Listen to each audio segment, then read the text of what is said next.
Hey everybody, Syntax here with another YouTube video. Today we're going to talk about weapon balance. As many of you may know, Bungie released update 2.4 yesterday. Um, it's the one to get us prepared for Rise of Iron. It was a massive download and they changed quite a few things in Crucible. Um, just as a side note, the gameplay you're watching in the background was ripped directly from my stream about a month and a half ago, I'm guessing. My original file was corrupted, so I had to download this straight from Twitch. As a result, the quality isn't great. I apologize for that, but I figured it was too good of a gameplay not to watch, or not to share. I think I finished with 53 kills, had I think a phantom or two, a wee round of medals, plus I finished with, I think I was on a 40 some kill streak. I can't remember exact numbers, but it was a good game. I did well. Alright, I'm going to kind of ignore the exotic changes because they don't mean a ton. Like Thorn, they reduced the range by 25%. Like, I get that. I think they could have done maybe a different change to it because I think 25% is a bit extensive, especially on hand cannons with their issues of ghost bullets. There might have been other changes they could have done. I'm not really sure what they would be, but I think that was a bit extensive. Everything else, Boolean Gemini, touch a mouse, no time to explain. They changed them, but again, I don't think it has any real bearing on the current meta, so I'm going to kind of skip over that. But we're going to get into sniper rifles right now, which is major. The changes to sniper rifles are very polarizing right now. Some people love them, some people hate them. Let's get into them and see what they actually did. Okay.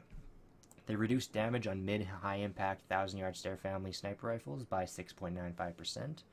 Mid-high impact snipers can no longer reliably kill high armor guardians and super. Null and Beyond is not affected by this damage reduction. Reduced target acquisition for LDR 5001 and longbow synthesis to bring in line with other snipers in the same family. And as a result, Solus family or firing family of sniper rifles, aka Black Spindle, should be your key tool to take down supers, balanced by lower magazine size, fire rate, and aim assist. Alright, let's talk about that first before we get into the second part. I think this is a good thing.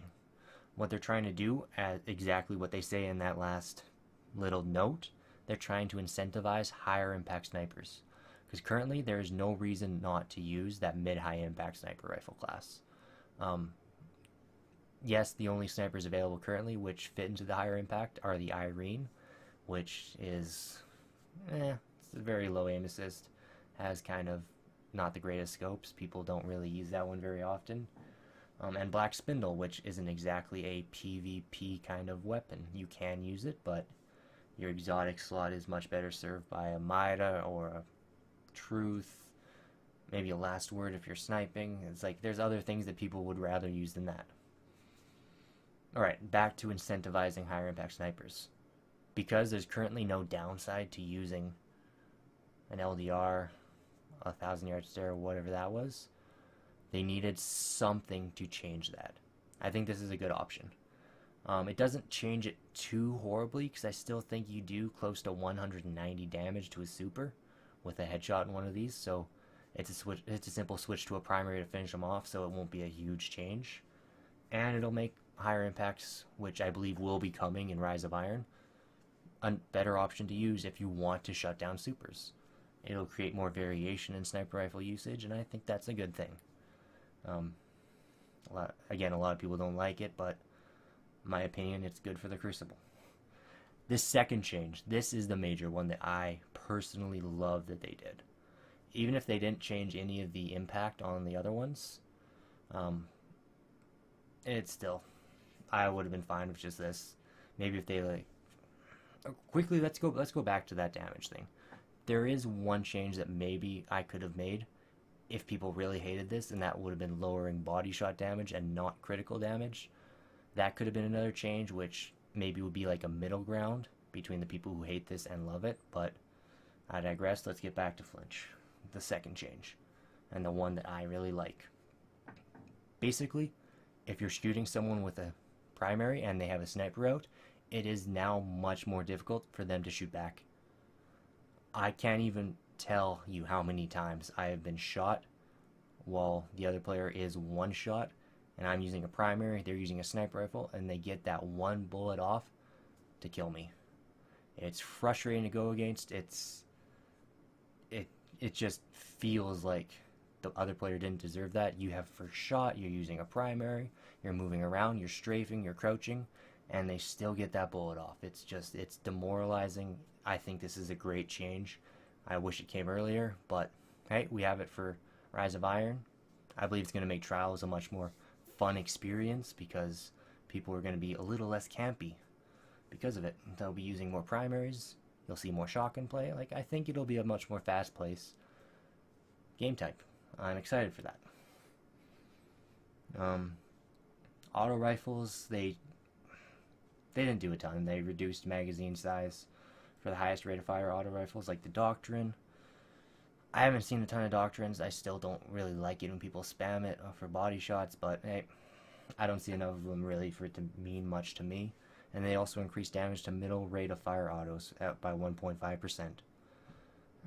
It's a nice change, but I still don't think those are very competitive options. A pulse rifle or a scout rifle will do more for you.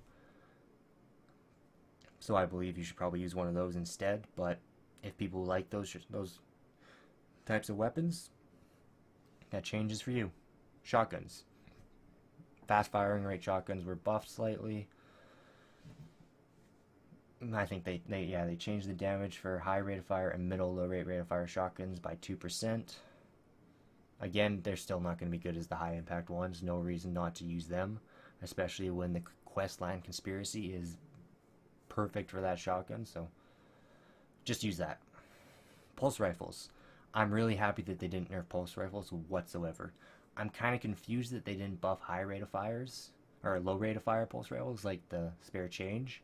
They buffed the fire rate for the Hawkeye pulse rifle, the Mila D, which makes sense, but they completely ignored the Spare Change, which I'm kind of confused a little bit about. Yeah, and they couldn't make it too easy because they wanted to revolve it around that 3-burst kill kind of mentality, and those can 2-burst, but it's very rare, so I understand that, but still, it's kind of unfortunate. They also increased the damage for mid-rate of fire pulse rifles by 2%. Like the Nerwin's Mercy. Yeah, they do 28 or they do 30 to the head now, but again, it's still 3 bursts every player. A Hawksaw or a Grass Malik with a good roll can do that just as reliably. I would use them instead. Sidearms. This is a big change. I don't currently think they're very important in Crucible, so I kind of ignore that. Rocket launchers, nerfed grenades and horseshoes, machine guns, increased damage on high rate of fires, hand cannons. This is the one that is kind of weird. They got almost completely ignored. They need to address ghost bullets. Like whether they reduce the range slightly so they don't do as much damage further out, but completely remove ghost bullets or do something else. It's agreed on by everyone. They need to remove ghost bullets. I don't use hand cannons because I don't like RNG in my gameplay. But yeah, people hate it. Remove ghost bullets, Bungie. That's what you need to do. Fusions, bug fixes. That's it. Perks are kind of nonsensical. It doesn't really matter to any of these, but yeah, that's my thoughts on the changes. I hope you guys enjoyed the gameplay. Let me know what you think of this in the comments below. Like, subscribe, do whatever you want to do. I appreciate all of it. Thanks, guys, and I'll see you later.